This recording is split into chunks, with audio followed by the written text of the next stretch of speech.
सबसे इम्पोर्टेंट जो होता है वो होती है कंसिस्टेंसी। एजुकेशनली और एरियाज़ के मुताबिक मेवात बहुत पिछड़ा हुआ है।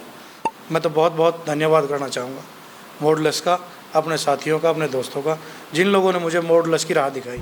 और मैं तो और आने वाले और सभी बच्चों से कहना चाहूँगा भाई, अदर्स कोचिंग को छोड़ के आप मॉडल्स में आएंगे तो यहाँ उनसे ज़्यादा ध्यान दिया जाता है।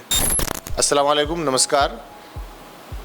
नीट का रिज़ल्ट आ गया है और हमारी जो बच्चियां हैं मेवात से, उनमें 3 बच्चियों ने मॉडल से जो है नीट क्वालिफाई किया है।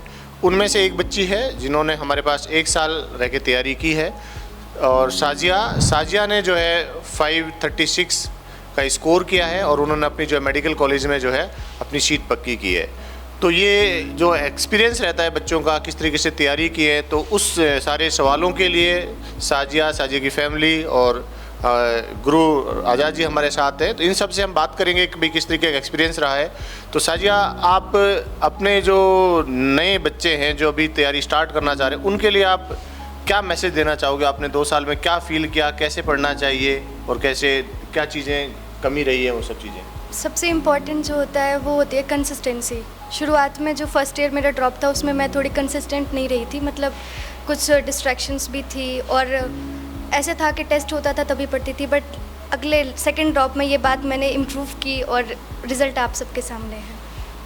जो नए बच्चे हैं उनके लिए मतलब तैयारी कब से शुरू करनी चाहिए? तुझे ऐसा लगा कि 11th से करनी चाहिए या 12th के बाद करनी चाहिए? इस पे कुछ 11th से ही करनी चाहिए, टाइम वेस्ट होता है बाद में तो अगर 12th के बाद शुरू करते हैं तो ये बच्ची का भी है, क्योंकि हम भी जब गए थे 12th के बाद गए तो ट्रेंड था, लेकिन अब दौर अलग है, अब कंपटीशन ज़्यादा है। तो इस समय जो है बच्चों को सजेस्ट किया जाता है कि अगर आप 11th से तैयारी स्टार्ट करें तो बहुत बेहतर है, और अगर आपके पास नियर बाई अच्छे स्कूल्स हैं जहाँ प्री फाउंडेशन होता है, आप 6 से भी कर सकते हैं। साथ में तारिक जी हैं। तारिक जी ने ये लम्हा जो है, जिसके लिए पेरेंट्स एक लंबे समय से सोचता है, वो देखा है। जब बच्ची का रिजल्ट आया, तारिक जी हमारे पास फ़ोन भी आया कि भाई बच्ची ने क्वालिफाई कर लिया है। तारिक जी, आपका क्या एक्सपीरियंस रहा, प्लीज़ आप बताना चाहेंगे?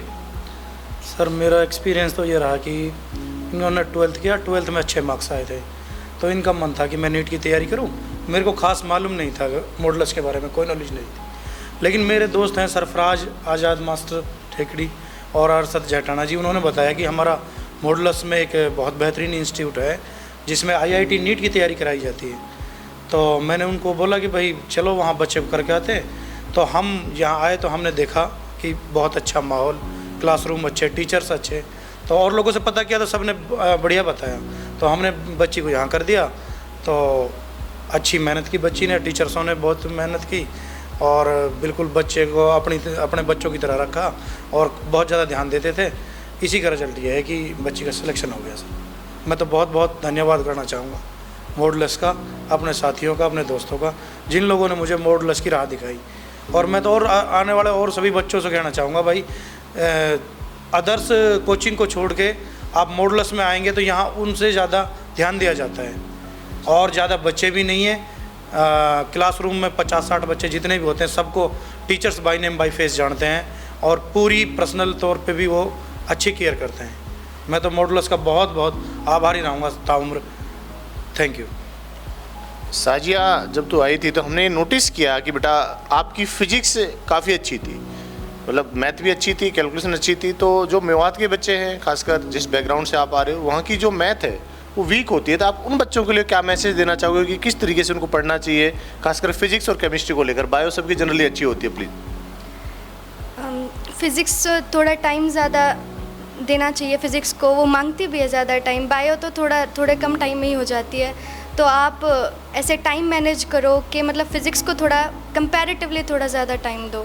यही मेरा रहता था। मैं बायो और केमिस्ट्री थोड़ा कम ही करती थी, फिज़िक्स में मैंने बहुत ज़्यादा टाइम दिया है। ठीक है, देखिए एक दौर होता है, हमने वो दौर भी देखा है कि जब हमारे एरिया में मतलब कोई भी स्कूल्स नहीं होते थे, संसाधन नहीं होते थे, सड़कें नहीं होती थी। लेकिन अब ऐसा दौर है कि लोगों में एक क्यूरियोसिटी है, जिज्ञासा है कि अपने बच्चों को पढ़ाया जाए, लोग पढ़ा भी रहे।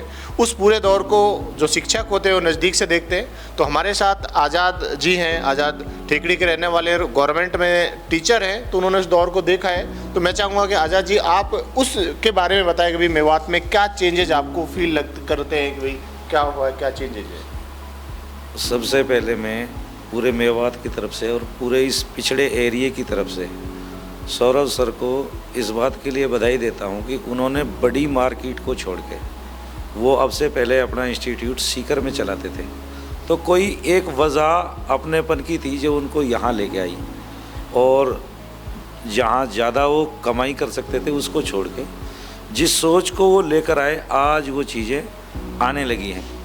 एजुकेशनली और एरियाज़ के मुताबिक मेवात बहुत पिछड़ा हुआ है, और उसमें आप जैसे सपने को लेकर जब लोग लौटेंगे तभी ऐसा लगेगा कि आपकी मेहनत से आज ऐसा दिखने लगा है कि आप कश्मीर वाली पैदा, आप इस बांगर की धरती में केसर उगा रहे हैं, और ये चीज़ें अब आपके रिज़ल्ट से साबित होने लगी है। पिछड़ी कम्युनिटी में एक नया इंटरेस्ट आने लगा है, और बहुत बहुत आपकी मेहनत के लिए मैं बधाई देता हूँ। इन बच्चों की मेहनत के लिए आपके इंस्टीट्यूट को बहुत बहुत बधाई, और इस मेहनत को आप एक की जगह आज जो रिज़ल्ट हमारे ऑलमोस्ट 15 है, अगर ये दुगने होंगे तिगने होंगे तो उसके लिए थोड़ा आप सारी चीज़ें छोड़ के स्पीड अप ही करिएगा, ऐसी हमारी आपसे इल्तिजा है। और फर्दर जो हमसे ज़्यादा इनोवेटिव इस युग के जुड़े आदमी हैं, आप जो कर पाएँ अब तक कर पाए उसके लिए शुक्रिया, और जो आप सोच रहे हैं वो उससे भी ज़्यादा अच्छे कि आपसे तवक्को है। हम सोशली बहुत पिछड़े हुए हैं, आप जैसे हीरे लोगों को और बहुत ज़्यादा मेहनत करना है ताकि काया पलट हो सके। एक बच्चा एक अगली पीढ़ी का मालिक हो जाता है। तो ये, और एक जो लड़की होती है ना, वो पूरी एक जनरेशन 2 घरों को रोशन करती है। तो बच्चियों का रिजल्ट और ज़्यादा अच्छा है, ये और बड़ी बात है। Special thanks to you and your team, thank you. Thank you Ajay sir. Basically जो इन्होंने मुद्दा छेड़ा, जब हम लोग 2018 में यहाँ पे अलवर आए तो कहीं ना कहीं पैसे से ज़्यादा मतलब एक एरिया को लेकर एक था कि अलवर में इस तरीके के संस्थानों की कमी है। मेरे जो साथी हैं जो सीकर में खासकर पूरी लगभग जो फैकल्टी फैटर्निटी है वो पूरी मेरे को अच्छे से जानती है। उस समय का जो 2010 से जिन्होंने टीचिंग चालू किया है, उस अराउंड के लोगों ने खूब कहा कि नहीं यार, सीकर बहुत बड़ा मार्केट है यहाँ रही है। मैं हो सकता है मे बी कि वहाँ हो सकता है अच्छा कमा लेता और अच्छे, लेकिन जो सुकून अपने एरिया के अलवर के शहर के जो विश्वास शहर की कम्युनिटी ने किया है, शहर के बाद अब गांव में हमारा जो खुद का एरिया है मेवात क्षेत्र है, वहाँ के लोगों ने जो विश्वास दिखाया है, तो अब हमें लगता है कि हमारा डिसीजन बहुत अच्छा था। और मेरा ऐसा प्रॉमिस है आप सब लोगों से कि नेक्स्ट आने वाला जो समय है उसमें हम और बहुत अच्छे बेहतर रिजल्ट अलवर से देंगे। कि होप मेरा शुरू से ही रहा है कि किसी भी पेरेंट्स का, बच्चों का ट्रस्ट कभी नहीं टूटना चाहिए। हम लोगों की जो टीम है, कभी भी हमने पैसे को लेकर कहीं कंप्रोमाइज़ नहीं किया है। अच्छी से अच्छी जो टीम है वो प्रोवाइड अलवर में की है। कि मैं फिर से यही कहूँगा कि पेरेंट्स बेहिजक बिना हेजिटेशन के मॉडल्स पे विश्वास कर सकते हैं, चाहे वो जेई हो चाहे नीट हो, दोनों रिजल्ट कंपेरेबल हैं। बच्चे जिसमें चॉइस है बच्चे की, वहाँ पे वो एडमिशन ले सकते हैं। Thank you.